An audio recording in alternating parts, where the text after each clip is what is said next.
Hello good morning. आज सुबह हो गई थी मेरी 4 बजे और मैं उठ के हाथ मुंह धो के आ गई थी अपने रूम में स्टडी करने, क्योंकि सुबह सुबह जग के पढ़ने का ना अपना एक अलग ही मजा है। और जब से मैंने सुबह पढ़ना स्टार्ट किया है इतना अच्छा फील होने लगा है कि हाँ, मेरा सुबह से लेके शाम तक पूरा बहुत अच्छे से दिन गुजरता है।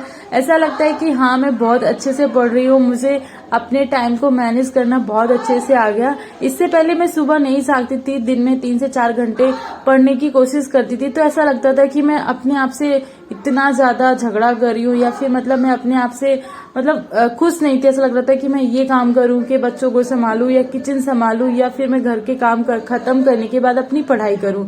मतलब मेरे पास इतना ज्यादा लोड हो गया था कि पूरा दिमाग ऐसे हो रहा था कि अब बस पढ़ाई वढ़ाई छोड़ दो और अपना आराम से काम करो, ये हमारे बस का नहीं है। लेकिन फिर मैंने सोचा कि मुझे बस किचन में नहीं रहना, मुझे अभी अपने काम खत्म करके पढ़ाई करनी है, और पढ़ाई करके ही जब भी मैं सक्सेस हो पाऊंगी। क्योंकि मेरा जो ड्रीम है वो यही है कि जब मैं जितना मेहनत करूंगी उतना अच्छा मेरा रिजल्ट आएगा। अगर मैं मेहनत ही नहीं करूंगी तो मेरा रिजल्ट अच्छा कहाँ से होगा। अक्सर मैं यही गलती करती थी कि मैं पूरा दिन तो बहुत मेहनत करती थी लेकिन सुबह नहीं उठती थी। लेकिन अभी आप देख रहे होगे मेरे ओल्ड वाले व्लॉग्स में, तो मैं स्टार्ट सुबह उठना, वैसे मैं पहले भी उठती थी पर बीच में थोड़ा सा डीमोटिवेट हो गई थी, इस वजह से मैंने सुबह उठना बंद कर दिया था। और अभी फिर से मैंने स्टार्ट कर दिया कि सुबह मैं उठूंगी 4 बजे और 2 से 2.5 घंटे पढ़ने का कोशिश करती हूँ, लेकिन पूरा नहीं होता है। तो 6 बजे मुझे अपना घर के काम फिर से स्टार्ट करने होते हैं, इसलिए मैं 4 से 6 पढ़ने की कोशिश करती हूँ और बीच में 5-10 मिनट का रेस्ट ले लेती हूँ, जिससे ऐसा फील ना हो कि मैं बहुत ज्यादा थक गई हूँ। और सुबह सुबह इतना ज्यादा नींद भी आती है, ऐसा लगता है कि बस सोते रहो। अगर हम सोते रहेंगे ना तो हम सच में अपनी लाइफ में कुछ भी अचीव नहीं कर पाएंगे। और अभी बज चुके थे सुबह के 6 और अलार्म भी बार बार बज रही थी, क्योंकि मैंने 4 से 6 2 घंटे की अलार्म लगा रखी थी और वो अलार्म बार बार बज रही है। और मैंने सोचा कि अब पढ़ाई बंद कर दूं, लेकिन जब आप बहुत 2 घंटे तक पढ़ते हैं ना, उसके बाद आपको ऐसा लगता है कि ये मेरा और बाकी है, मैं ये और पढ़ लूं, थोड़ा और पढ़ लूं। और जब आप नहीं पढ़ते हैं ना तो ऐसा लगता है कि हाँ, बस थोड़ी देर बाद पढ़ लेंगे, कल से पढ़ना स्टार्ट करेंगे। मतलब आप टालते हो चीजों को। लेकिन जब आप सच में रियल में पढ़ना स्टार्ट करते हो तब आपको लगता है कि थोड़ा और पढ़ लूं। तो मेरे लिए, और मैंने अपनी पढ़ाई 2 घंटे की कंप्लीट करने के बाद आज बहुत अच्छा फील हो रहा था। और मैंने सुबह सुबह ही अपनी झाड़ू उठाई, झाड़ू उठाने के बाद मैंने अपना घर पूरा क्लीन करा, झाड़ू पोछा, कपड़े धोए, मतलब जितना सुबह का काम होता है वो सारा करने के बाद फिर मैं जाऊंगी नहाने। नहाने के बाद फिर मुझे जाना होगा किचन में, क्योंकि एक वुमेन की लाइफ ही ऐसी है कि उसको खाना तो बनाना ही है। और कल एक मेरे कमेंट भी आया था एक वीडियोस पे कि ये वाली सोच आपकी अच्छी लगी है कि आपको बस किचन में नहीं रहना है, अपनी लाइफ में और भी कुछ करना है। ये सच में मेरी रियलिटी है कि मुझे बस किचन में रह के एक अपना वहीं तक अपना नहीं रखना है कि मैं पूरी लाइफ अपनी जिंदगी पूरी इसी में निकाल दूं कि मैं सुबह उठूं और शाम को फिर वही खाना पीना, वही रोज का, मतलब सुबह से लेके शाम तक किचन में ही घुसी रहूं। तो मुझे सच में पसंद नहीं है। मुझे लगता है कि हाँ, मैं किचन के काम भी करूंगी, ऐसा नहीं मुझे किचन के काम करना अच्छा नहीं लगता, या लोगों को खाना खिलाना अच्छा नहीं लगता है, लोगों के साथ बात करनी नहीं अच्छी लगती। मुझे भी सब कुछ अच्छा लगता है, लेकिन मुझे ये लगता है कि मैं हर चीज अपने हिसाब से करूं, मैं अपने हिसाब से चलूं, लोगों के हिसाब से नहीं। लोगों ने कहा ये तुम पे अच्छा नहीं लग रहा, तुम ये नहीं कर सकती हो, तुम्हारे ऊपर ये अच्छा नहीं है, तो मैं लोगों के हिसाब से नहीं चलना चाहती हूँ बिल्कुल भी। और मेरा मन भी नहीं करता कि हाँ, मैं लोगों के हिसाब से चलूं। मुझे, मेरी जिंदगी है तो मैं अपने हिसाब से जीऊँ, लोगों के हिसाब से क्यों जीऊँ। फिर मैं आ गई थी किचन में, फिर मैंने यहाँ पे सारा काम हम खत्म कर चुकी थी। इस टाइम पे मैंने ब्लॉग नहीं शूट किया था, और मैंने सारे बर्तन धोए, क्लीनिंग करी, खाना पीना बना के सबको खिला के आज मेरा काम बहुत जल्दी हो गया था। इस टाइम भी मुझे काफी अच्छा फील लगता है कि जब मेरा किचन का सारा काम खत्म हो जाता है ना, तो ऐसा लगता है कि मैंने जैसे जन्नत हासिल कर ली हो। और अक्सर मैं करती हूँ कि जब भी मैं खाना बना रही हूँ तो फिर मैं एक ऑडियो लगा देती हूँ साइड में, जैसे कोई भी वीडियोस देखती रहती हूँ जीके वगैरह की, तो उनकी ऑडियो सुनती रहूं मैं। और मतलब जो मैंने सुबह पढ़ा तो वो रिवाइज भी हो जाता है, तो इससे भी काफी अच्छे से ऐसा लगता है कि हाँ, मैंने जो सुबह पढ़ लिया वो मुझे अभी याद भी हो गया है। और किचन के काम खत्म करने के बाद मैं सोचूंगी ऊपर जाके कि अभी पढ़ूं या थोड़ा सा रेस्ट कर लूं, क्योंकि मेरे पास अभी आधा घंटा था, तो ऐसा लग रहा था कि थोड़ा सा रेस्ट कर लूं आधा घंटे का, क्योंकि सुबह जल्दी उठ गई थी।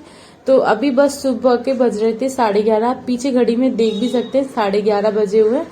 और योगी सिंह यहाँ पे ओम को कुछ देने लगे, बोल रहे थे कि तुम जाके रेस्ट कर लो, क्योंकि उनको भी दिख रहा है कि मैं सच में मेहनत कर रही हूँ। और इस टाइम पे जब हस्बैंड सपोर्ट करते हैं ना, इतना अच्छा फील होता है कि हाँ, कि हमारे घर में भी कोई है हमारा सपोर्ट करने वाला। लेकिन मैं अक्सर देखती हूँ हर फैमिली में ऐसे मेंबर्स नहीं होते जो आपका सपोर्ट करें, बट मेरे यहाँ ये ठीक है कि मेरे हस्बैंड काफी सपोर्ट करते हैं, क्योंकि वो ये जर्नी को मेरी देखते हैं, मतलब शुरुआत से देख रहे हैं और अभी भी दिखते हैं।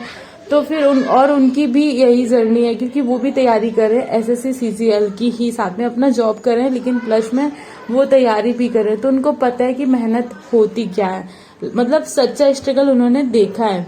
तो इसलिए वो मेरे स्ट्रगल को बहुत अच्छे से समझते हैं, इसलिए थोड़ा थोड़ा मेरा हेल्प भी कर देते हैं।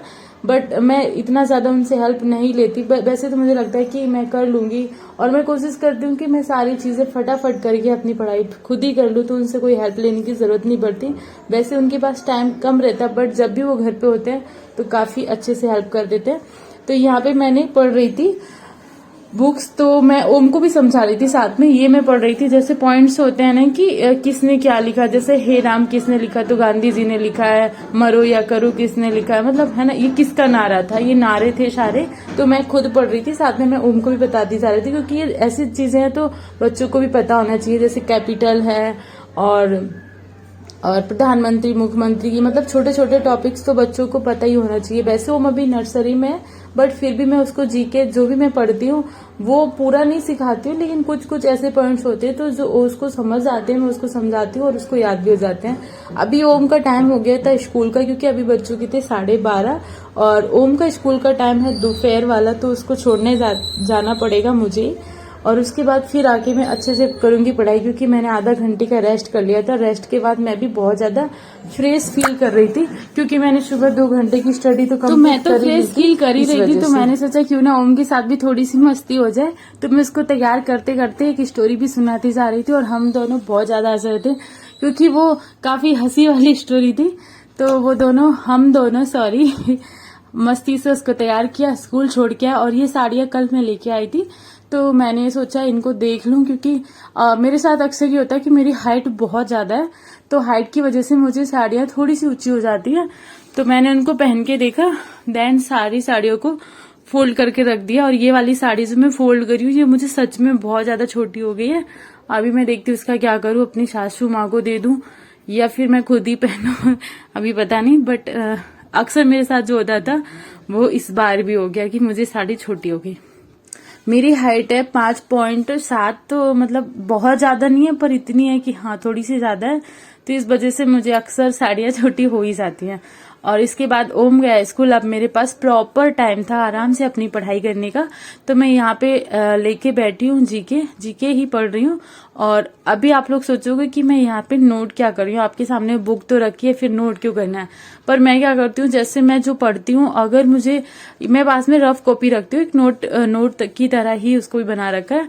तो जो चीजें मुझे थोड़ा ऐसा लगता है कि भूल जाऊंगी, तो उनको मैं एक बार नोट कर लेती हूँ। नोट करने के बाद जब भी मैं बुक्स पढ़ूंगी दोबारा, तो वो नोट से पढ़ लूंगी, या फिर वो नोट को एक बार लिखने के बाद दोबारा मैं रिवाइज कर लूंगी। तो मतलब एक ही टॉपिक 2 बार मैं पढ़ लूंगी तो मुझे याद हो जाता है। इस वजह से मैं कोई पॉइंट नोट कर लेती हूँ, बाकी अपनी बुक्स भी पढ़ती जाती हूँ। लेकिन मैं सुबह ऐसे नहीं करती, क्योंकि ऑलरेडी सुबह इतनी ज्यादा नींद आती है, ऐसा लगता है कि बस थोड़ा सा सो जाओ। बट मैं नहीं सोती, क्योंकि अगर लाइफ में सच में कुछ करना है तो आपको सच में खुद को पहले बदलना होगा, अपना एक स्टार्टिंग करना होगा, और उसके बाद ही आप अपनी लाइफ में सक्सेस होंगी। तो हम 2-3 दिन से आप लोगों को बोल रहे हैं कि आप लोगों ने स्टार्ट किया कि नहीं किया, कौन कौन स्टार्ट कर रहे हैं। तो आप लोगों के कमेंट नहीं आए अभी तक एक भी कि हाँ मेरे साथ जर्नी किस ने स्टार्ट करी है एसएससी सीजीएल के लिए। किसी एक भाई का कमेंट आया था, उन्होंने बोला था कि मैं भी तैयारी कर रहा हूँ आपके साथ। उसके अलावा मेरे पास किसी का कमेंट नहीं आया। सो आप लोग कमेंट करके बताना कि कौन कौन तैयारी कर रहा है एसएससी सीजीएल की मेरे साथ साथ 2024 के लिए ही। और ये हमारे घर पे आ जाया था प्लम्बर, क्योंकि हमारी टंकी घर की बहुत छोटी सी थी और इसको मैंने बड़ा करवाया, मतलब 500 लीटर की थी, अब 1000 लीटर की करवा दी है। और यहाँ पे ओम की चल रही है मस्ती, ओम भी स्कूल से आ गया था। सो